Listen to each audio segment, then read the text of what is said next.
What is up, Generals? We're back with Ultimate General Civil War, and we're taking a look at the J&P Rebalance Mod Confederate Major General playthrough, and we're taking a look at the army before the Battle of Antietam. So the Union has suffered all the debuffs associated with the skirmishes there before. So they're suffering a minus 15% debuff to their size. We're going to go ahead and do a quick run through of the army as it is. I'm going to go ahead and turn off the mic, and I'll join you in post-recording. Second bull run was a bit of an experiment in bringing along, a live recording for that battle, and I just kind of feel like it was maybe too much. So let's take a look at the battle plan. Pretty straightforward. We have, they outnumber us by about 20,000 guys and 80 some odd guns. Okay, pretty reasonable. Feeling pretty good about things. So let's go take a look at the army. It's going to look quite a bit different than it did in the last video. So this is I Corps. I Corps, under the command of Major General Fiasco, is designed to stand and shoot. So there's the accuracy perk at tier 1. At tier 2, there's again the accuracy perk. And at tier 3, there's the experience perk. Hopefully, we're going to be generating a bunch of 2-star units here. You'll notice, in terms of construction, this division this corps is not very mobile. It's not designed to be. You have a lot of my best shooting units, all rifle armed, 2 Grenadier units in 12th Tennessee and 5th Florida, and everything else is rifle armed. We have 2nd Tennessee Light Infantry, 4th Texas Long Rifles, North Carolina Light Infantry, and the 1st Virginia Sharpshooters. There's quite a bit of light infantry and quite a bit of very accurate light infantry. Also, the majority of our counter battery package is also packaged or locked up in I Corps. So you've got 2nd Artillery with Blakes. We've got the James unit, another Blake unit, another James unit, Siege, Whitworth. I Corps is going to stand there, and the idea is that the attacking Union wave will break upon the walls, the ramparts that I Corps puts up and says, no, you're not going to beat us. 2 Corps. This is going to be the corps deploying on that road on the hill to the south, is with the speed perk and then the accuracy perk. This is my more offensive general kind of setup, and I think probably the general setup I kind of like the most is speed perk, accuracy, experience. Is probably what I'm going to develop Johnston into being as he continues to grow. So 2 Corps looks kind of the same. We have the same general structure of 4 infantry brigades, 1 artillery brigade, 1 other brigade, with the addition, however, that 4th Division is a light division, with the exception of the 11th Ordnance 20 Parrott unit. They're going to be kind of the odd man out. We additionally have an entire division dedicated to Grenadier units. 28th Kentucky, 13th Florida, 10th Georgia, and 18th Texas are all Grenadier units. They're all basically just carrying a bunch of random muskets that have decent melee stats. The Rebor's not phenomenal as a melee weapon, but it's great as a musket weapon. So 3rd Division will be kind of earmarked towards getting up and close. And actually, the 28th Kentucky are, in fact, a actually built Grenadier unit. We also see the return of a Grenzer unit. Now, people who watch my other series will remember that actually it was right around Antietam when I began experimenting with the concept of Grenzers. And lo and behold, here we are again with another Grenzer unit. This is intended to support the Grenadier division, and it's going to be another experiment in will the Grenzer concept work at the light infantry scale. We also have, like I said, the light division. This is a far more mobile, far more offensive, far more melee-oriented division. There's still, however, we got the horse artillery with the horse artillery version of Napoleon's, 20 Parrott, 10 Parrott, 10 Parrott, more Napoleon. So there's some counter battery here, but we're leaning pretty heavily on I Corps to take care of that mission. 5th Alabama Light Infantry is a great shooting unit, and 1st and 2nd Division are going to be able to hold their own at shooting not in the same way that I Corps would. 16th Tennessee is going to be our best hard hitter in terms of the infantry brigade side of things. We also have 26th and 27th, South Carolina and Georgia, respectively, from the older experiment with the 1,800-man unit size. They're still being bled down, and they're using up most of my stock of 1841s. Then we have 3rd Corps. 3rd Corps is going to take up those positions in the far south, and the mission for 3rd Corps, none of these units are going to last. Like at the end of the battle, this is pretty much it for both of them. Let's go ahead and add 40 guys to both units, just so we can use up every single rifle of the Harper's Ferry 1841. So the dream is for 3 Corps just to stand where they are, guard the river crossings, and that's pretty much it. And then hopefully, if this goes like it's gone in the past, elements of 1 and 2 Corps will move south to support, and then at that point in time, the Union will have been boxed up and defeated, and we'll go from there. They're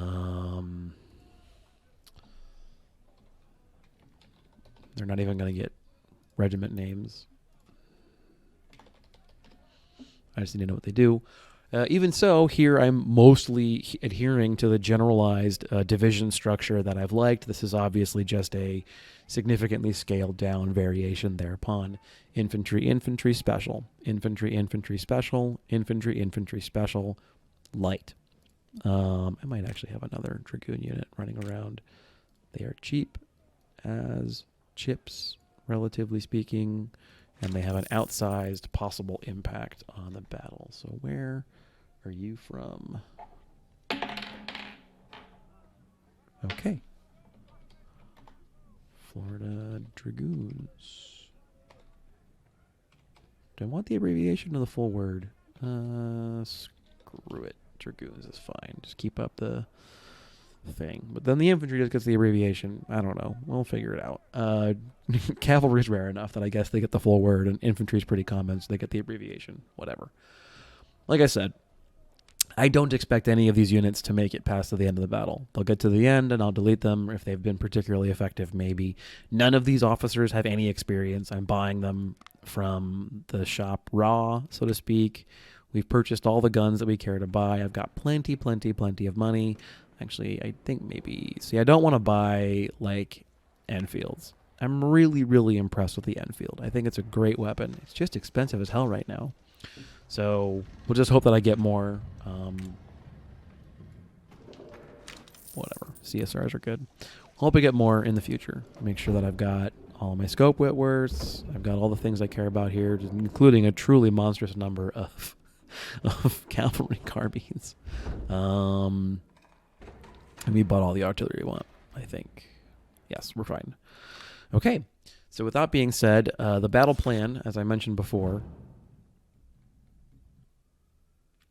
is that I Corps is going to be the rock upon which everything breaks. 2 Corps will be the hammer that smashes against the anvil, and 3 Corps will more or less just hold the line. And they're going to basically take up blocking positions here and here. And then hopefully I will have dealt with whatever the threat is up here and be beginning to collapse elements of either of these 2 corps to protect the city. So that being the case, I'm going to go ahead and kill the mic. I will see you guys in battle. And here we go. Until then, though, I'll see you in a few seconds. This is Fiasco signing off. Okay, so we're back. For you, it's been, 5 seconds? For me, it's been a day.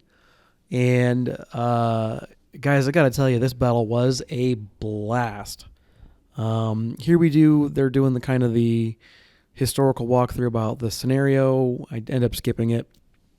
This first wave coming from the north is the only part where you're really outnumbered as the Confederacy. And so I'm trying to figure out what I want to put where. And essentially, I'm fine leaving those 2 infantry units up by Nicodemus, and I want to put a Blake unit up there, or maybe a Siege or a Whitworth or something. And the thought process is I need a gun that's kind of okay against infantry, but really good against counter battery. So in the historical battle, the Confederates were able to utilize Nicodemus to sort of rake advancing Union infantry, and they didn't really ever have a good kind of counter to it. And my goal was to sort of accomplish that here as well. With artillery ranges being what they are, I wasn't able really to do that. And after blunting kind of an abortive push by the Union on Nicodemus, I end up utilizing those troops in an offensive capacity. Additionally, the goal here in the opening phase is simply to blunt the Union offensive, last the 2 hours I need in-game to get reinforcements that come in the remainder of I Corps, and just keep fighting and keeping them from really penetrating my position and letting this battle turn into a knockdown drag-out. What really helps me in that goal, this battle, is the fences. So the big push in 1.25 and 1.8, whatever number the UI AI mod has been to kind of bring these earthworks back into the game a little bit. And one of the things that they've done is they removed some of the damage, outgoing damage debuffs associated with the trenches. So as far as I know, the internals haven't really changed all that much in terms of what damage is coming in. It's just what damage you do going out. So that played a pivotal role in my determination, and it was, I think it was Chantilly. My experience in that battle actually is what sort of led me to try this strategy out, because I'd previously considered these fences to be basically a trap. So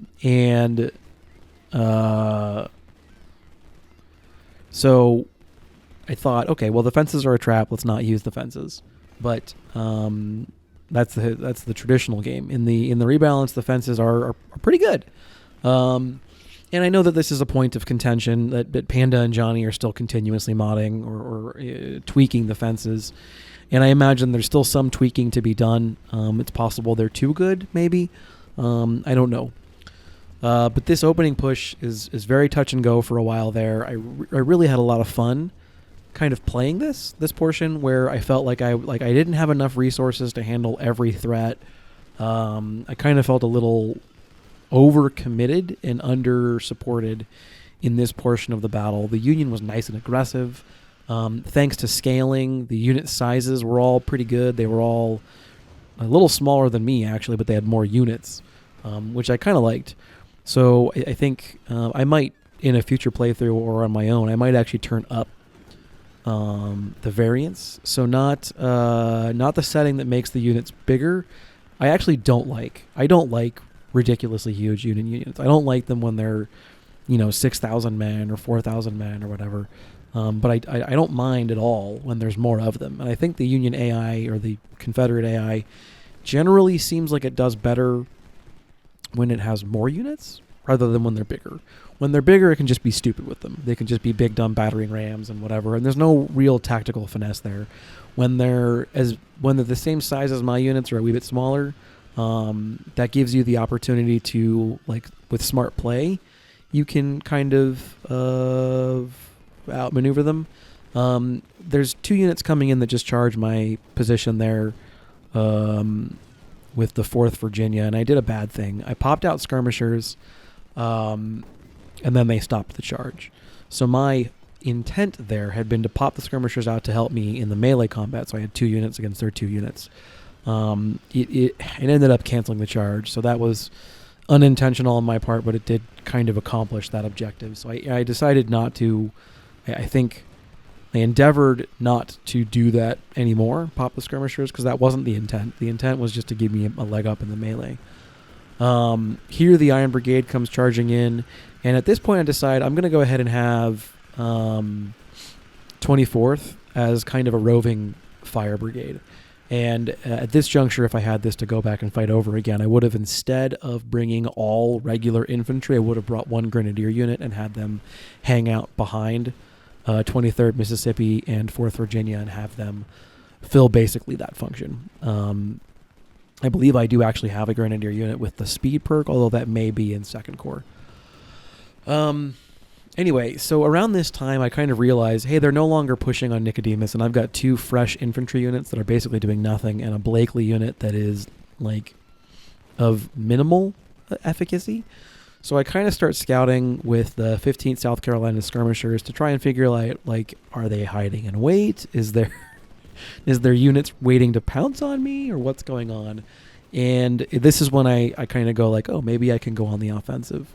So I've been kind of dancing back and forth with 2nd South Carolina, predominantly because they're kind of exposed. They're anchoring my left flank, but I don't want them in a prolonged firefight, really, if I can avoid it. So I kind of had them dance back. But now that I've got 22nd Tennessee and 15th South Carolina coming in from Nicodemus, I was hoping, like, oh, maybe I can get 2nd South Carolina in there to join them and kind of have a 3-brigade attack and division abreast. Now, take a look at 4th Virginia in the center here. This is when the battle gets the most touch and go, because at this moment in time, I'm pretty terrified. We have Hoffman charging 23rd Mississippi on the left, so I earmark 24th LA to go handle that. We have Duryea and also Anderson and also Christian or possibly Chastain charging my Kentucky brigade, 21st Kentucky, and it just gets really, really touch and go here, and I'm just desperately trying to get folks to fill the line.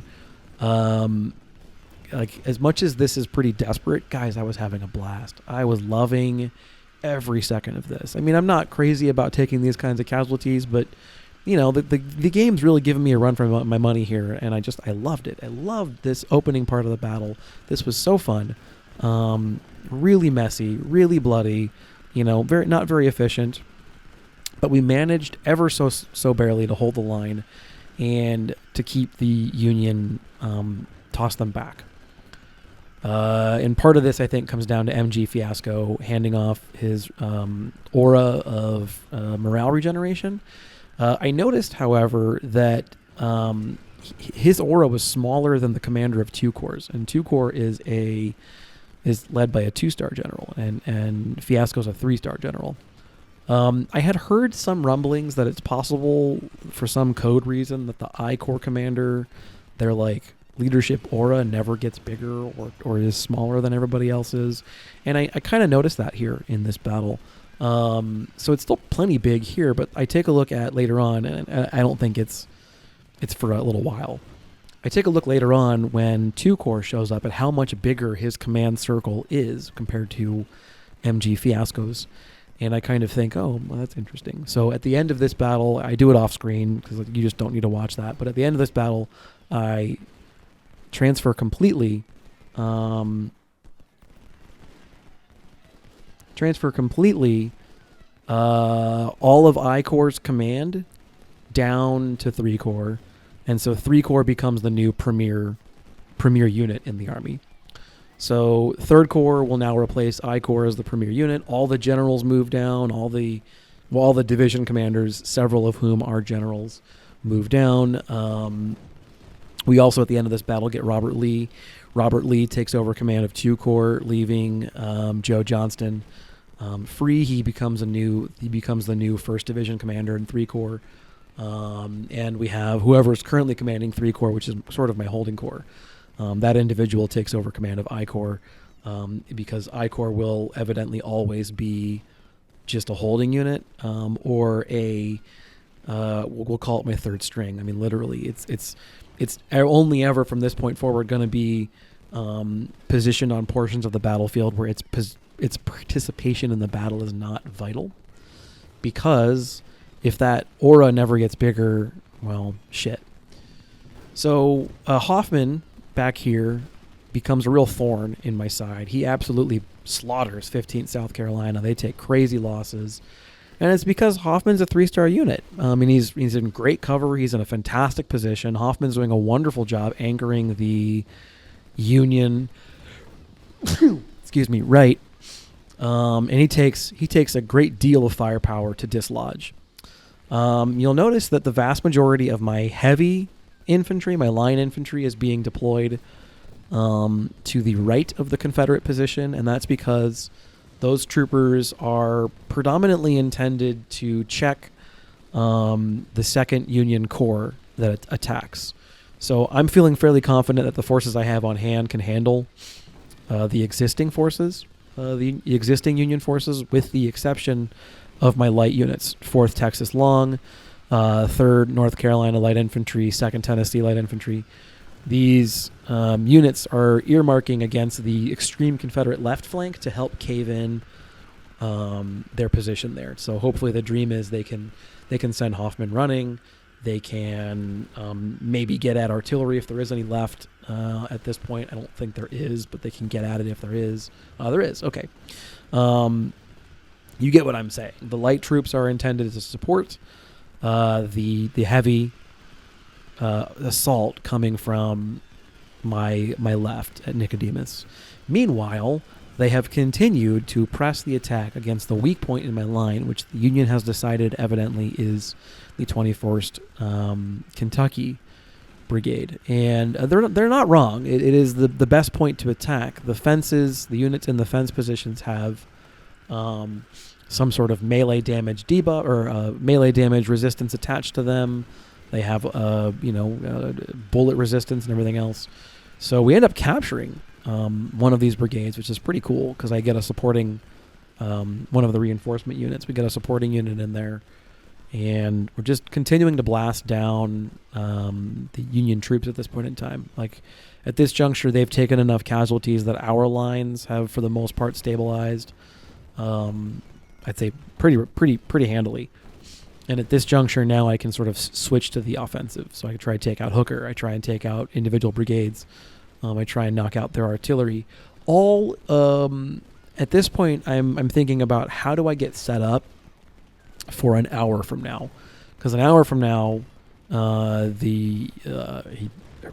big Union attack comes in from the top right, and handling that while also handling a concurrent attack coming from the bottom right of the screen is the major challenge associated with the second phase of this battle. So we managed to completely wipe the attack force here, and some of the units in the Army pay pretty dearly to make that happen. Specifically here I'm saying 23rd Mississippi and 4th Virginia. These two brigades really put in a lot of work, blood, sweat, and tears, quite literally, to make this happen. 21st Kentucky as well, to a slightly lesser degree. The rest of the echelon is, scratched up, but not that bad. Remember, I've got medicine 10, so the 33.3% of all casualties suffered are coming back anyway. Which isn't something to say like, oh, I can casually throw hit my men, but it does mean that this hurts maybe a wee bit less than it would. At this juncture, I retire 4th Virginia. They've taken enough losses that I say, okay, feel free to take a step back, relax, you've earned it. The rest of the Army can handle this at this point in time. And I'm pretty tightly bunching up my guys. So you do see I've got 12th Tennessee and 8th Florida. Those are my Grenadier units attached to I Corps. And their mission is to get up in the teeth of the Union attack, such as it is in the second phase of this battle when it comes. And we transition to the offensive here. Once more and more of these units kind of shatter, I sort of realize like they're not going to attack, and I've got 53 minutes to do something with it. So we do actually take several of the fresh brigades that have recently arrived. Now that this artillery is in position, we take them and we go on the offensive. I think we handle this skirmisher unit and the other brigade of McGilton, and then we go on the offensive. And we set ourselves up, I think, really well to go into the next phase of this battle. We set ourselves up to just handle the next phase, which is fantastically. So, yeah. The opener probably couldn't have gone better. I think a lot of this comes down to the perk selection for General M.G. Fiasco. He is very much specialized as the rock kind of a general. You bounce off of him rather than him coming to assault you. And in the future, I'm going to use Robert Lee as my offensive general. He's got the same perk selection broadly, which is to say with one change. So at Tier 1, on a general level, Fiasco has the accuracy perk. At Tier 2, Fiasco has the accuracy perk. At Tier 3, Fiasco has the experience perk. Lee has the same 2 and 3 perks, so he's got accuracy and experience. At Tier 1, however, he gets the speed perk. And I think in a combination of that and also giving all of my infantry at Tier 1 when they pick up their first perk, the accuracy perk, I think that is the best possible combination of perks for my playstyle, and that it gives me a solid core of general purpose infantry. They move well, they shoot well, and I can train up their stamina. I can train up their efficiency just by getting them into fights. I can train up their morale by just putting them in the battlefield for long periods of time. But now they're going to have a good mix of accuracy and speed, and they're going to be great just general purpose infantry. So they're not really hyper specialized in one way or the other. They're not extreme attackers. They're not extreme defensive shooters, etc., so forth and so on. But Fiasco here, he's the extreme defensive position. So any battle where I've got one core acting as the anvil and one core acting as the hammer, for example, Second Bull Run would be a great example of that. I'm going to have Fiasco's core, sort of the bulwark, and then now Lee's core as the hammer that smashes the enemy down. And that's really exciting. That's really exciting to have. I feel pretty pumped about having 2 3-star generals to lead my core battlefield core. What's also exciting is I've farmed up enough generals. I did buy one. I've farmed up enough generals to have brigadiers, at least, actually all brigadiers, in every corps or every division command slot. So we shatter this unit, and we actually end the first phase 20 some odd minutes early. So I've got generals in every command slot after this battle, thanks in large part to, I think, the experience bump associated with Fiasco's third command trait. So we expand into the second phase of the battle, and I have a portion of my army earmarked to guard this bridge, and then I have the remainder of the army earmarked to go on the offensive. Now, I had every intention in designing the armies here that 2 corps would be predominantly an offensive or maneuver corps. I wanted to set this up so that this corps could move and fight, and I mimic that model with Lee now that I have him for that. So I select my Grenadier division, which has been redesigned going forward. I think this many Grenadiers is maybe a bit much. So I think we cut it in half, just two Grenadiers and then 2 regular infantry. And they're oversized right now, but I'm just going to let natural attrition kind of pull them back down. Fredericksburg is a big knockdown, drag-out battle, and in both cases, the Union has to come to me. So we're going to probably have Lee's corps with all of these troops that were currently Second Corps. We're going to have them in the south with the thought process that they're going to eventually march north to join the Third Corps at Mary's Heights. And then we'll have the new form of I Corps in the middle at Telegraph Road, just kind of hanging out, filling trenches, and just kind of not doing anything. We earmark some troops to guard the bridges. We earmark some troops to guard to go on the offensive, and we leave a couple back to guard the road, just on the off chance that they get some cavalry past my position or something. They can't capture a flag or something. We then rush troops forward to meet and check the Union attack. There is a big risk here. There is a big risk, and if I was the Union commander, I would just run forward anyway, because 190 some odd skirmishers and 1 running, probably tired brigade of infantry does not generate an appropriate counter to that attack force. That's 3 brigades, maybe 4 if you count Crawford, who's a bit out of position, to support the main thrust. Then you've got Goodrich back there supporting that, Tearsdale, and then support troops coming online as well. If they'd shot 19th Virginia off, or just charged, or just been like, nah, fam, like, I'm going to take that, and they'll run in and just melee me out, I lose that copse, and this little line ends up becoming a huge linchpin for my defense up here. I erroneously put 2nd South Carolina in that position without realizing that, frankly, 2nd Tennessee Light Infantry would actually be better in that role.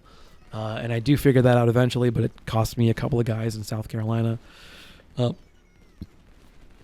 the fight down here goes okay. You'll see when it comes, but it doesn't go ideal. I think I've got to learn a little better where the Union posts up, because I one of their cav units ends up squeezing past everything and then eating an entire artillery unit for lunch, which is just not a good time, as you can imagine.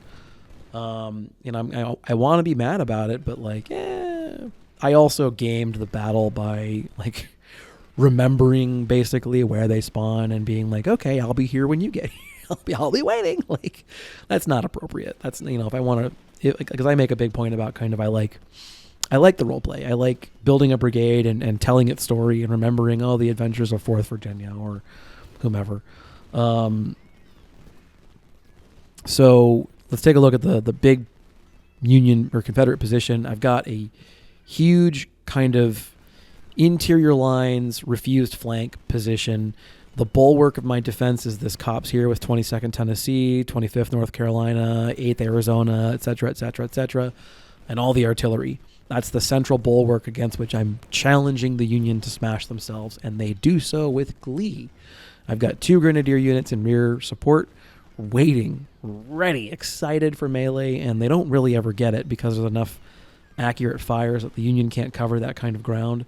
This is a weird situation where the Union artillery earmarking counter battery fire over anything else actually works against it, because I feel like if their cannons were shooting at my dudes, they might have inflicted heavier casualties on my guys, because I struggle to shut down their artillery on this map. And I got the Whitworths are doing their job. I got Blakes and Jameses, and eventually I get 20 pounders up there. Everyone's kind of doing their part, but the infantry here is doing a great job screening its cannons. And it admittedly, part of that's the effect that the Union has a very narrow front upon which to attack, which they do actually fix. They do actually kind of decide, like, this is a fool's errand, let's try something else. It's not before it's too late to really work, but they're on the right track. And, again, I think in a future playthrough, I'll turn up the variance so that the units they get aren't necessarily that much bigger than mine. The scaling doesn't need to go like that, but if they get more of them, that'd be fine. Because I'd be very interested to see what a layered attack would look like, or if they realize, like, hey, we have enough brigades to go on the offensive, let's try and flank their position, which is what they should do. That would be great. So I'm trying to get my light division of cavalry back behind the Union position here, and it works. I get them back there, but the thing is they've got infantry back in the woods protecting their cannons. So I'm kind of like asking the game to just eat my division, and it's not a good time. I realize now that I've got kind of a whole division just sitting there twiddling its thumbs while I try and get my stuff online. All the grenadiers are moving into position, but if I can't get dudes on guns, if I can't get my infantry meleeing their cannons, it's not really worth anything. Because the goal for me here was to develop this position to the rear of the Union infantry right now, where all their cannon are. So I wanted to box them in that way. Lead the attack with grenadiers, follow it with regular infantry, and then just box them in, and then fish in a barrel, that kind of deal. It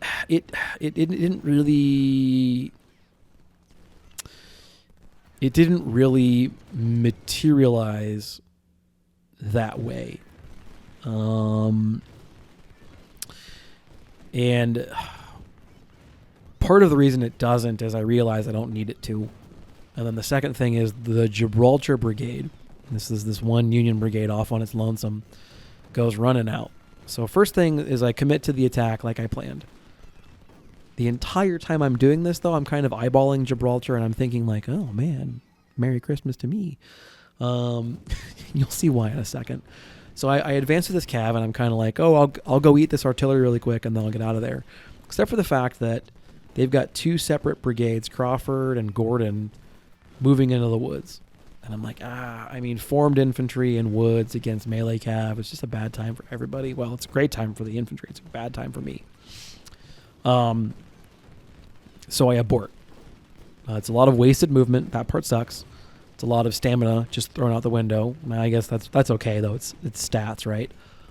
So I abort that particular operation, and I pull the division out, and I say, instead, we're going to go ahead and eat the Gibraltar Brigade for breakfast because we got to get our Wheaties.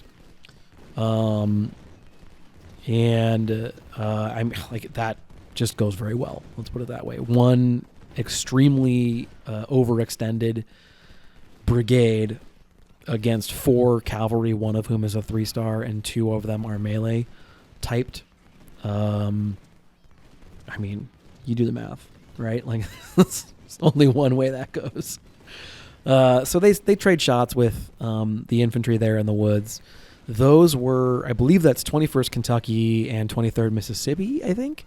Those are the guys who were manning the fence line, except for 4th Virginia. I had them go to the extreme Confederate left. I needed troops in that position heavy enough to throw off an assault, but I didn't need dedicated, I didn't need fresh brigades. I needed fresh brigades elsewhere in the line. So I wanted these troops where they could meaningfully contribute, but that they weren't required to do any serious heavy fighting. In my mind, 21st Kentucky, 4th Virginia, and 23rd Mississippi have all done their job.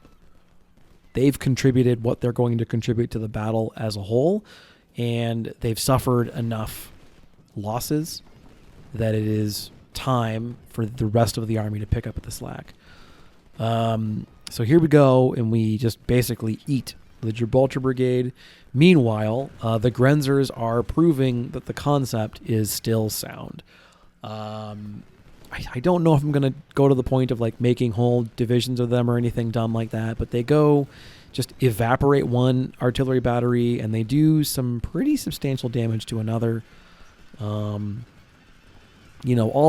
well, because of the speed and cover perk, taking very minimal losses on the way through. They do take plenty of losses. Don't get me wrong. I'm not saying they don't take losses, but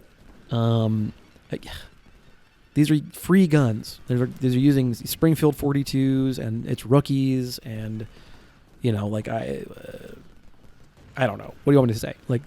Yeah, they're taking losses. Fine, whatever. I don't really care. At this juncture, I realize that I'm grossly overexposed. 18th Texas and 28th Kentucky are not in a position to throw back an entire division while being fought from the rear. If they only had to fight in one direction, maybe. But I can't get any support there in time, and they have to fight in 2 different directions. So at this point, I realize it's not going to work. These troops are they're not being supported enough to handle the job in front of them. And so I pull back, and this is when I largely abort the whole operation, trying to develop this fighting position up here. Because the whole dream was to lead the attack with the Grenadiers, follow with infantry, and crush their army. But now I realize I'm going to get pinchered, and that's going to be a very expensive experiment. I do attempt to run with 5th and 6th light infantry to see if I can't pick off some cannons in the tail end of that attacking division. However, then new troops spawn in the top right corner, and I decide, okay, this clearly isn't going to work. Let's something, discretion being the better part of valor or whatever. I get one quick volley off with the grenadiers on an artillery unit that is already under strength and do some good damage to it. But for the most part, it's get out of there at that point. So Farnsworth manages to squeeze. I don't know if he runs around my formation or if maybe he just spawned there in the first place like Pleasanton did. I'm not too sure one way or the other, to be honest with you. But Farnsworth is basically like unmolested, able to walk onto a 10-pound parrot unit and just destroy it. He ends up getting into that Napoleon unit as well before I'm able to get 2 units of detached skirmishers to sort of check him a little bit. But there's really only so much 2 units of skirmishers are going to be able to do against 760 cavalry. So then at this point, I'm waiting for the remainder of my cavalry to get down there and check him. But again, there's only so much I can do right now. So I'm kind of freaking out, and I'm not pleased about this turn of events, but I understand.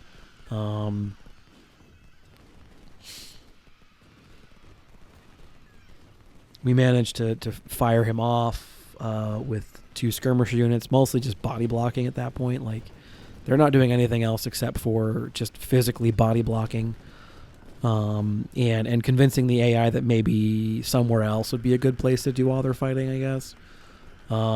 We smashed the crap out of the rest of this stuff, though. 2 other cav units just destroyed in no time. Pleasanton or Pinkerton or whomever this guy is just gets smashed to shit. The artillery unit never gets off the bridge. There's 2 brigades of infantry that never get off the bridge. The rest of the attack is immediately countered, and that's just because I'm being an asshole and camping the spawn. Once again, the AI leaves some artillery, or so I think, undefended, and I think maybe I can get on there and get Ayers that battery. So I send the grenadiers and the Grenzers in again. They continue to really impress, but I think Grenzers are one of those units I have to wait until there's more army to support them. So we do manage to get Ayers. What I'm trying to do is I'm trying to get 5th Alabama into position so that Hancock will shoot them at point blank and not the Grenzers, who are rapidly being pulled out of cover by the melee. And it's degrees of successful, let's put it that way. I do take some losses on the Grenzers and rear fire, but we are able to send Ayers running. And what that means is that Ayers' battery is not able to counter my deployment in the woods there to the right. Oh, this sucks. So Tom Jackson gets wounded. This sucks on a couple of different levels. One, okay, my efficiency goes down, my command goes down, blah, blah, blah, whatever. We know what that means. 2, Tom Jackson was at 99 experience. He was, sorry about the train. I'm sure you can hear it. He was at 99 experience going into this battle, so he was gonna pick up Brigadier. He was a division commander. He was going to remain a division commander. That wasn't going to change, but it was going to be really nice having Tom Jackson as a division commander. So it's for naught in this particular battle. He'll I guess come back on the bench at the end of Fredericksburg, and we can put him in division command by, I guess, Stones Creek, which read my level of excitement about that. I was really excited about putting him in command.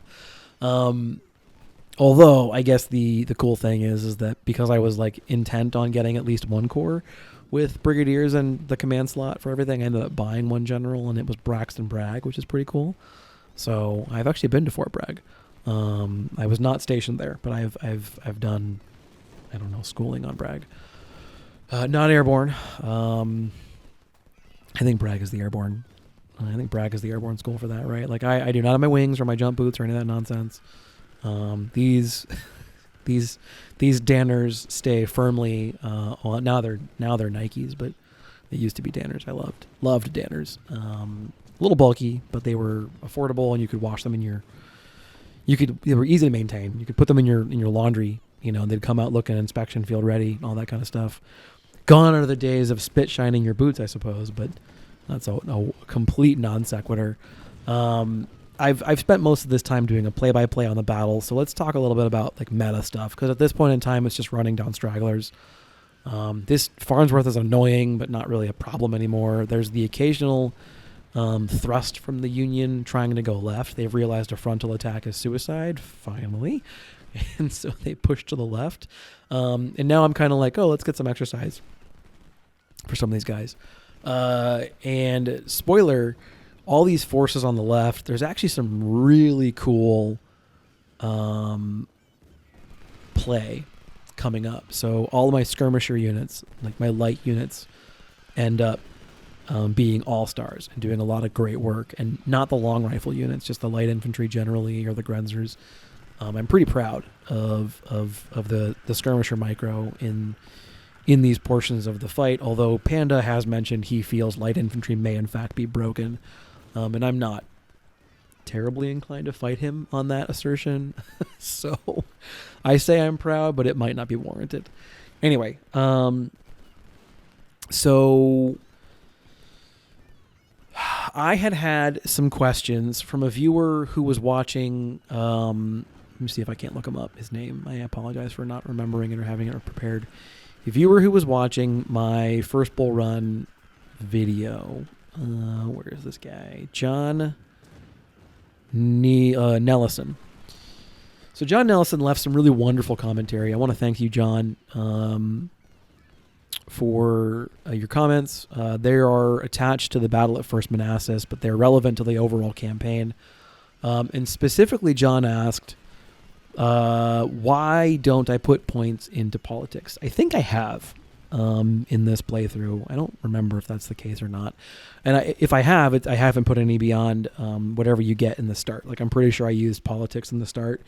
And I'm of the opinion now that if I had this to go back and do over again, I would have put the points into econ, because the econ stat is such a good stat. Like, it increases what you get when you sell back guns. So when you have a bunch of shit you no longer want, you can sell it back, and it's a great stat. So let's have that as a meta commentary about politics, and why I tend not to put points into politics if I can avoid it. So I view politics as a safety valve.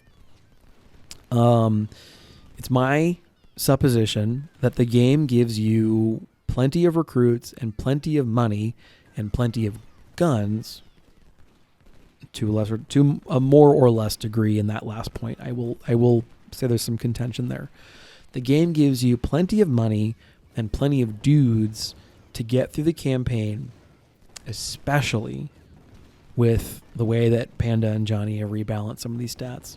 I point especially here to medicine. I think medicine is this huge game changer stat. Really, anything above medicine 5 is huge for what it means in terms of force preservation. And I don't mean like, I took fewer casualties. I mean, yes, that's obviously part of it. Okay, fine. But when I say force preservation here, I mean it reduces the officer loss rate. So that way you get higher ranked officers faster. It reduces, or cheaper, because you can buy captains and majors and naturally promote them on the battlefield from, captain or major to light colonel or what have you. Getting to full colonel is actually pretty easy in the Rebal mod. It's progressing from colonel to brigadier, and then from brigadier to lieutenant general and so forth. That seems hard. So medicine, preserving your officers, keeping them off the bench, off of the stake roster or the invalid table, et cetera, so forth and so on, is I think one of the most powerful abilities that medicine brings to that table. Is every pip of medicine, every guy that comes back from the trickleback, and every officer that doesn't get wounded is money you're not spending. And one of the things they teach us in operations and business process improvement and everything else is money not spent is money earned. So if you through efficiencies or safety measures or risk avoidance or whatever else, can avoid spending $100, then you've made $100 in profit. Functionally, anyway. It's not actual profit. It's not tax, blah, blah, blah, blah, blah. Okay. It's not revenue. It's not going to show up on a profit and loss report. It's not going to whatever. It will reduce the expense. It'll affect your PE ratio and everything else. We're not going to get into, all that stuff. I do that as my full-time job right now as I'm a student. And it's fine. But it does inform my thought processes. So all politics does is increase your resources, increase your raw manpower pool, and increase your money pool. Econ and medicine indirectly increase your financial pool without increasing your raw manpower pool. And if you've watched War Bob's content, and I highly recommend that you do, we have learned that within some degree of reason, increasing your manpower pool is actually not desirable. I couldn't do in this campaign the War Bob style, delete your army every single time and fight your battles that way, army composition strategy. So I decided to go back to my tried and true roleplay strat, and I'm still ecstatic with this army. The experience perk and the basic Union or Confederate stats are excellent. You'll notice I haven't put any pips into training at all. And I put all my pips into econ, medicine, recon, logistics, AO up until 6. I will probably bump it to AO 7 before Fredericksburg. We'll see about that. But so I place a high value on econ and medicine. I placed an unwarranted value on training in the first attempt or the legendary portion of this playthrough. And I do apologize again for kind of swapping the difficulty on you guys midstream. I really wanted to do a legendary playthrough, and I still want to do a legendary playthrough. But, and I talked about this a bit, but I wanted to retouch on that point. It was taking me 5 or 6 or 7 attempts, and it felt like save scumming to successfully beat any mission in a manner that made me feel like I had any shot whatsoever of making it to the next battle. And in that kind of a situation, I would advise putting pips into legendary or into politics, because politics allows you to. It's a safety valve, basically. Other than that, though, I don't think politics does anything for you. I think politics is, especially past a certain juncture in the campaign, ineffectual. Because when we get back to the camp screen, I've got more money than I can shake a stick at, and I've got more men than I can feasibly arm, let alone field. So manpower and money aren't an issue past the early and maybe the middle. Like, I'd say past Shiloh. Manpower is an issue up until Shiloh for both sides, Union and Confederacy. And I would say as well, money is a huge issue. Armament and guns for your guys are big problems. After Gaines or Malvern, however, you're no longer explosively growing your army. You are maintaining, at that point, an existing army. So you're no longer massively influxing new troops and utilizing every single gun, scraping the bottom of the barrel, etc., so forth and so on. After Malvern and Gaines, I think for the most part you're just maintaining, you're upgrading and improving your existing 2 core. And I firmly believe that you can get through most of this game with 2 core and a 3rd holding core. I don't see why you would need 3 or 4 or 5 fighting corps at Richmond or Washington. You just don't. You probably need to have grown your 3rd combat corps, whatever it ends up being, to like average usefulness by Richmond or Washington. But for the most part, 2 corps should get the job done, especially if you keep up with AO and you have the extra slots and everything else. So this is personal weights on the stats. I personally like these stats in this way. There is absolutely nothing to say that if you have a different play style, that's wrong. One of the best parts about this game, one of the reasons I'm still playing it years after the game has come out and years after other games have come out and years after the active player base for this game has shrunk below 1,000 players, as I check on Steam charts. I want to know, I'm conducting metric analysis. So my first Manassas and my Confederate tutorial mission at Legendary, those videos, I think they're sitting at a little over 200, give or take, views, which is crazy. So it's phenomenal. Like, blows my mind. Let's take a look right now. So, yeah. First Manassas, Legendary, is at 215 views as of the time of this recording. I can't believe that. That's shocking. But there's maybe 1,000 players actively playing this game at any point in time. And it dips to 500. It dips back up to 1,500. So I'm averaging to around 1,000. That means that 20% of the player base of this game has seen my attempt at Manassas. Holy shit. So I'm still playing this game because you guys, this community is fantastic. You guys are great at asking questions. You guys are fantastic on the Discord. I don't know. I just feel engaged, right? Like, people care, people listen, I get the impression from people's commentary that what I'm doing in these battles is at least somewhat helpful for people who have a hard time getting past these fights. And John ended up fighting an entirely different way. He beat Manassas on Legendary an entirely different way and did really well. Good numbers. So the Irish Brigade and Brooke, let's go back in the game for half a second. Well, that's cool. One of them is called Brooke and one of them is called Brooks. Ha. So I eat Brooks here. This is pretty cool. The Grenzers come in and just sneak up on Brooks and just destroy him in no time. The Irish get in there and they take that supply wagon back, and then they just kind of like derp out.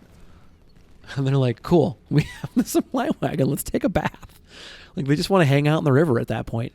So the Grenzers really impressed me in this battle, and I'm convinced that there's some value in the concept. Like, they shattered that particular brigade and did not suffer one loss themselves. That's awesome. Grenzers are an idea that I think has merit once your army is big enough to support it. I probably could have had them earlier than now. I probably could have been running Grenzers. Oh, I don't know.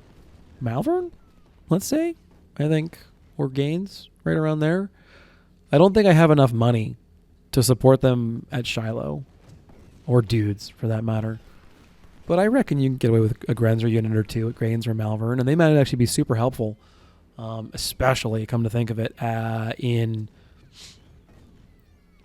penetrating the Union position if you decide to go for a northern approach. Now, my traditional approach on this battle is to attack over the bridges behind the Union position and kind of envelop it that way. But if you decide to go on a traditional, more like northern approach, Grenzers would be useful there. I think 2, maybe 3 if you're feeling particularly melee-y. I know Johnny would like that. He'd like, yeah, melee sounds great. But anywho, I'm still playing this game after all this time. Back to my original point. Why am I still playing this game? Because damn near any way you want to build your army will work. So for me, it seems like I've got medium-sized units, because 1,500 is not small, especially compared to the base game. Like, in the Rebal, it's pretty small. I mean, the cap is what? 4,500, 6,000, depending on how many points in AO you've got. So 1,500 is super small as far as Rebal is concerned. I think it's fine. I like this size. This feels good to me. I'm planning on capping it maybe 1,700, 1,800, 2,000 at the uppermost by the end of the war. This is great too. The Grenzers just envelop and destroy Crawford here. Like, they're just great. So I can't wait till they get their second perk. And it'll be, I believe, Zouave Tactics is the one that gives them more speed and more melee and more all that kind of dumb shit, right? Fantastic. Any army you want to build will probably do okay. Johnny's pretty active on the boards, and he builds a melee-oriented army. For him, Shiloh's a breeze. I'm sure he takes losses, but he says Shiloh's relatively easy for him because he just blocks off entire segments of the Union army and deletes it in melee. Yeah, man. If you were getting shit to shatter, it would be easy. I agree. So that's one of the cool things about this game is like, this is my Confederate army, but it's not the only one that works. And that's the thing that kind of like blows my mind about this game. When I first started watching YouTube videos and trying to get better at this game, I first started watching Something Compass and Spectrum. And they had two very different play styles at that point in time. This is back when Something Compass was doing his big army Union playthrough. So I believe he was still on Brigadier, I think. And he was just going for the biggest Union army he could manage, as big as possible. He wanted this thing to be stonking massive. He wanted to get, 1 million men on the field by the time he fought Richmond, and he did. It was pretty cool. Maybe it wasn't 1 million. He got a crap load. It was a great playthrough, and it gave me an idea of like, oh, cool. But then Spectrum, his whole shtick was like merging one relatively new unit and one 300-man 3-star unit, and he was playing with the base game too. And so the perks, like the fact that when you merge you lose the perks, that wasn't as big a deal in the base game because more he's looking at what the stats do than anything else. But he was able to like kind of do sort of what Warbob does on a macro sense, but like on a micro sense. And what I'm getting at is it's two wildly different ways of building your army, and they both worked. And Spectrum watched Something Compass, and Something Compass watched Spectrum, and then there's Adius out there, and now Panda's making videos, and there's a bunch of guys making videos, Warbob, and it's a tiny community. If you're watching this video, know that you're a member of a very small community. So this is the sort of the tail end of the light infantry play that I got going on here. I'm really proud of all of this. It's a lot of finesse trying to dance around, not getting smashed by accurate volleys. And I mean, it's not finesse insofar as I'm ramming four units of cavalry in a unit into a single Union brigade. That's not really finesseful. But the timing is important, and making sure they're looking in a certain direction so I can charge them from the rear. That's hard, and all that kind of stuff. So we're closing on the end of the first phase, or the second major phase of this battle here. The Union attack to the north has been almost completely shut down.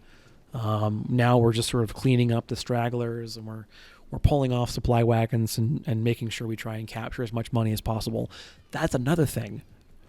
Back to my earlier conversation, real quick, like if you avoid politics, every supply wagon you capture, to me, it kind of feels like it goes farther. It doesn't make sense. But like, I don't know.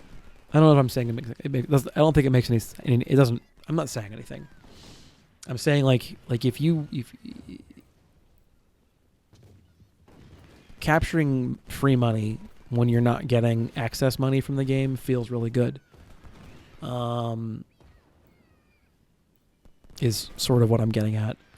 And it's kind of like getting the cash part of politics without the extra men. And I weirdly don't want the extra men, because the next time I play this like a serious playthrough, I'm probably going to go for that Warbob style of build your army and delete it every battle. So that I'll try and drop a link to his video that talks about this. Like, it's also kind of a long one. So, go make a tea, go order a pizza or whatever, your favorite meal is. But the long story short is when you return a unit from the field, and we're going to the third phase here. I'm continuing to wrap up the cleanup in the north. Now I'm transitioning to the offensive, though. I'm trying to get units to check, because they're going to have a pretty healthy attack force that comes across this bridge. in the center, and they've also got a pretty healthy attack force in the far south at Stonebridge. And I've got brand new, unperked rookie units with, moderate gear, bad gear at this point. And my defenses are out of position, all that kind of stuff. So they've got a really decent chance of pushing across this bridge if I don't get something down there to help. Fortunately, I do get something down there to help. And additionally, these unperked units are up to the task. So when you return a unit to the recruit pool, essentially what happens from a mathematical perspective is the inverse of what happens if you add recruits to a new unit, or if you add raw recruits to a base unit. So the game is just averaging in the stats of like almost every individual soldier. It's simpler than that, but it's about what's happening. So if I've got, let's say, 1,000 men with all the stats are at, just for the sake of argument, they're all at 50. And I start adding in raw recruits. I add 500 new raw recruits to bring the unit up to 1,500 men. The game says there are 1,000 instances of 50s across the board, and there are 500 instances of, let's say, 25s across the board. What I think is happening underneath the hood, and Panda, feel free, or Warbob, feel free to correct me on this. What I think is happening is it's just averaging. It's just averaging those two together. So if you add veterans on the front end, you pay money to add units or add individual soldiers who match the stats of the existing soldiers in that unit. So if they're to use my example brigade, 50s across the board in every stat. So if you pay for a vet, you're paying for a soldier that has 50 in every stat. And I think it gets progressively more expensive. I don't know if that's by perk or by stat, but I imagine it's a function. One's a function of the other, so it's not like it's substantially different, whether it's by perk or by stat. But more expensive units are more expensive to buy vets for as well. I imagine that is a simulation of the fact that there are simply fewer available soldiers in the Confederacy who have the appropriate level of skill to match that level of veterancy, and so they therefore cost more money, supply and demand. So as far as what I think is happening underneath the hood is it's just averaging. Well, if you add troops back into the recruit pool, the inverse of that happens. It's averaging again, but it's like it's averaging. Well, actually, no, that's exactly what happens. It's not even inversing it. It's just the base pool is full of soldiers with 20s in every stat, and you're dumping 1,500 soldiers with 50s in every stat, and so the base pool goes back up, and it's almost like at that point then the recruit pool is one gigantic brigade with, let's say, 20,000 men in it or something, and every additional soldier you add obviously gets weighted or averaged back into it. So if you've got a pool of 100,000 men in your recruit pool and you dump a 300-man, 3-star artillery unit with 100s in every stat, somehow they've gotten into melee a bunch and they've won. I don't know how that works, but whatever. Let's just go with it, right? They've got 100s in every stat, 100 command, 100 efficiency, 100 stamina, whatever. Well, 300 with hundreds and 100,000 with 20s, the 300 is going to make a freaking drip of a difference. It's like, okay, whatever, dude. Like, thanks for coming out. So there's no point. There's no point in dumping those units back into the pool unless the pool is already at 0. Right? Unless the pool is already at 0. So the Warbob strat is trying to keep the raw recruit pool as small as possible, so that when you delete, so to speak, all of your units and dump them back into the pool, they all get averaged And there are fewer and fewer and fewer instances of these soldiers with 20s in every stat dragging the average down. Now, this is especially powerful in the Union playthrough because the Union's baseline infantry stats are terrible. They are atrocious. They're like 5s and 10s and everything or something. And so a lot of players feel obligated to either buy veterans or spend pips on training to get the base stat line back up. And I get why. I understand completely why you'd be inclined to do that, because low stat troops. What was I bitching about during all of Shiloh and First Bull Run? I was whining upside down and sideways. And not entirely unjustifiably in my opinion, but still, I was totally bitching about how useless they were. And if you have to build an entire army that is that useless, it's not going to feel good. It's not going to feel good when your two 1,500 or 2,000 man brigades get eaten for lunch by one 800 man Confederate brigade that happens to have 2 stars. Doesn't feel good. And you're like, I outnumber you 3-1. Why are you not dying? Well, I mean, that's why. The stat differential. So whenever you win a battle, you get whatever the recruits are. You get, it seems to me like for the most part, you get like around 5,000 or 4,500 or, maybe 6,000 back at the end of these battles. That's about right. So when you take your veterans from the previous engagements, plural, and dump them back into the recruit pool, inevitably you're going to lose a tiny portion of stats. But let's say you take this army at the end of Antietam and you dump it in a recruit, all of it. I delete the entire thing and dump it into the recruit pool. And I've up until now been really good about keeping that recruit pool small. So I've got this whole army of 50,000 men and their stats, and they're being dumped into a recruit pool of 4,500 or maybe 6,000 men. What do you think that happens? What do you think then happens to the average? If you said the baseline stats of your raw recruits cease to matter at that point, you'd be right.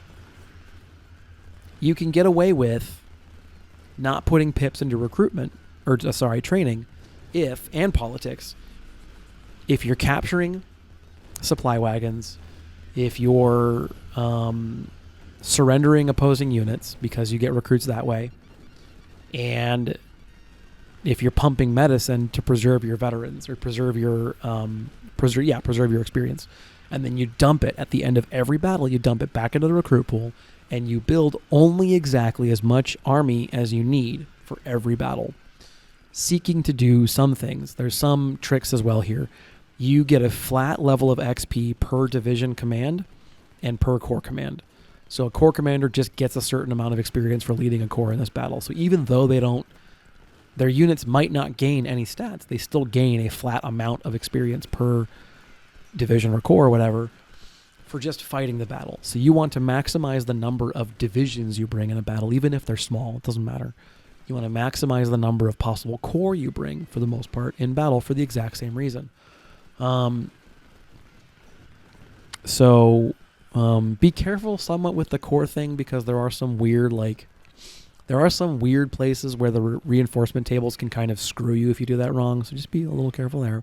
But for the most part, you want to maximize the number of flag officers you're bringing at every opportunity to essentially maximize the amount of flat, or therefore free, experience you're gaining, in addition to whatever experience you gain from when units gain stats at the command level, at the field command level. So it's essentially the inverse of putting recruits into a unit, but for the whole army. And so instead of putting any points into training and forcing the raw stats up that way, you cannibalize again and again and again and again every single battle your whole army into the recruit pool. Now, there's a caveat. This is tedious as fuck. It is slow. It is click heavy. There's no good way to do it with hotkeys. It is tedious as hell. But man, do the results speak for themselves. Because I've watched these Warbot videos. He's doing a legendary playthrough, and I think it's on my to watch list. And I just got done with finals, so I've got a little bit of time before the next semester kicks off. Where Something Compass is doing a legendary playthrough as well, and he's doing a lot of the same stuff, but with his, like, Warbob and SC are actually a great pair because the two of them are very thorough. They're very detail oriented. If you've not figured out by now, and you probably have, I'm much more fly by the seat of my pants. I have a good head for systems. I'm great at identifying patterns and seeing how systems work, but a lot of it is, I think it works this way. I anecdotally experience these things, and I feel like this is the way the system works. And more often than not, I'm right. I'll talk to Panda and be like, I think this is how it works. And he's like, yep, that is, or no, it's not because X, Y, Z thing. But these guys are great. They document stuff. They write stuff down. They take records. There's a huge difference between me saying I feel or I think that this happens and them saying, yep, the data shows that this happens. So do really check out their channels. SC and Warbob are I think, some of the absolute best Ultimate General television or YouTube being made right now. And to be completely frank, they are inspiring me to up my game. So, yeah, shout out to those guys. But they're the ones that really turned me on to this concept. And I was too far gone into this campaign to make it happen. But in Warbob's legendary campaign, he's generating new, because the stats of the whole army with raw recruits, he's generating brand new units every single battle that are 1 and 2 stars across the whole thing. And he's doing this with like light colonels, maybe even majors, in these units. So like, I thought it was cute in my training, my high training legendary start that obviously didn't go anywhere. I thought it was cute that I could make a 1-star unit with a major. I was like, haha, look at that, I'm so flash. Like, and then like a week or 3 later, I see this video where he's doing the same thing but with 2-star units, and he hasn't put a single point into training or politics for that matter, which means that the stats he's getting are all doing stuff for him. That's really cool stuff, and it's just really kind of maximizing what you can do with this game. Now, caveat, both of them are playing in the UI AI mod, and in that game you can get away with a little more because the 0-star units and the M1940 or some 1842 muskets are both a little more usable. In the Rebal, their 0-star units are real bad, and the musket is like, it's a good weapon, but you've got to get point blank or you're going to suffer, and the AI knows it and punishes you. So it's not to say that this can't work. Warbob style army construction can't work in the Rebel campaign. I haven't tried it. I have tried it. There's been some experiments off camera with the Union on Legendary. It's a frickin' bloodbath. To start, I am almost convinced that with the Union, you may actually want to put some points in politics. I know I just spent the last half hour shitting on politics. I think you may want to put some pips into politics. And the reason I say that is you are going to suffer in the early campaign until this really gets rolling, because this is one of those things where it's kind of like compound interest. It doesn't sound like it's doing much until it really pays off. Actually, compound interest is a really fantastic analogy to explain this with. We're wrapping up the battle. This is going to sound crazy because there's plenty of army left. I would have liked to spend the remaining 4.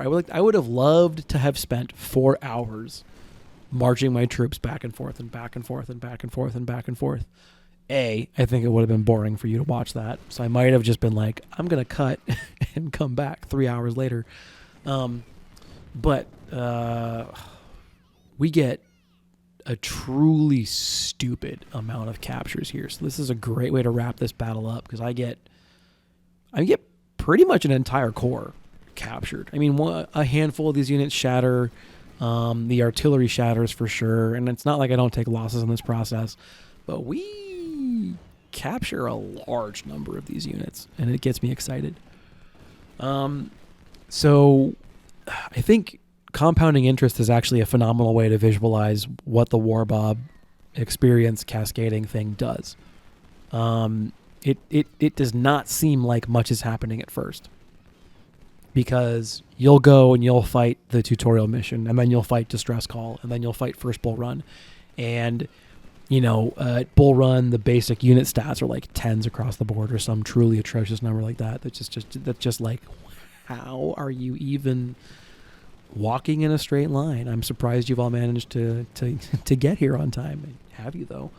And then you'll leave that battle, and everyone's going to have like 30s. Or so in most of their stats, give or take. And you'll dump them all back into the recruit pool, and you'll be like, haha, except for the fact that now the baseline stats for the troops are going to be like 17. So you're going to be like, shit, that sucks. I've lost stats, and you have, and that sucks. That's the investment portion of the compound interest. Doesn't feel like you're getting anything. I got a penny. But here's the thing. That penny immediately goes to work for you, making you money. And that penny turns into 2 pennies. And then those 2 pennies turn into 4 pennies. And then before too long, 9 months later, you have a baby. Wait, that's the wrong class. It's not cell division. I wish it was that rapid a turnaround. But you do it again. So you've got 17s in every stat, and you're like, this sucks. Why am I doing this? This is fucking stupid. You do it again, and now you've got 20s in every stat, and then 23, and then 25. And then now all of a sudden, you're able to make 1-star units as a Union player with recruits. And then you've got 34s, 35s, and suddenly your army across the board is performing as well as Confederates do. And then, by the time you get to the end of the campaign, it's ridiculous. You've got an entire core composed entirely of 2-star units. And at that point in time, you're this unstoppable monster. Right? Because the whole shtick of the Union campaign is like, hey, our economy's great and our logistics are fantastic and we have access to the best guns and artillery in the game. But hey, guess what? We're literally just taking immigrants off the boat, sticking them in a blue jacket and being like, hey, guess what? Go fight the South because reasons. And they're like, they're asking in German, who, why do I care? Let's not get into real history, shall we? There's a lot wrong with this era historically. There's a lot of problems, and I know we're kind of arguing over the whole statue thing as a country, and what does the South mean, and what does pride mean, and all that kind of stuff. They were traitors. It's not really any other way around that. Historically, that is the truth. But the Union weren't saints either. Let's just say that. And it's not one of those things where 2 wrongs make a right or whatever, or someone's more or less right than the other. You know what? I'm not going to debate on this channel, the ethics associated with slavery or anything like that. Form your own opinion. The right side won. Let's put it that way. And we'll leave it there. But yeah, the whole shtick of the Union campaign is your basic recruits are terrible, and you spend the entire early campaign sucking it up because your army is atrocious. Well, when you're outperforming the Confederates from the training yard, that kind of is no longer true. And that's what this experience cascade gets you. So this is pretty nifty. Devon here charges the 29th Virginia. And this is the 29th first day on the field. This is their very first battle. They are my only 1-star unit in 3rd Corps. Yeah, they're one of a very small number of 1-star units and possibly my only 1-star in third corps. And they managed to throw Devon back, which is pretty cool. Now, in fairness, Devon, like the rest of the Union Army here, is, not having a great day. And their morale might not be in the best place. But still, I'm impressed. Here begins, by the way, the exponentially curving cascade of unit routing or unit surrendering. We get a whole division at least, if not the better part of this entire corps.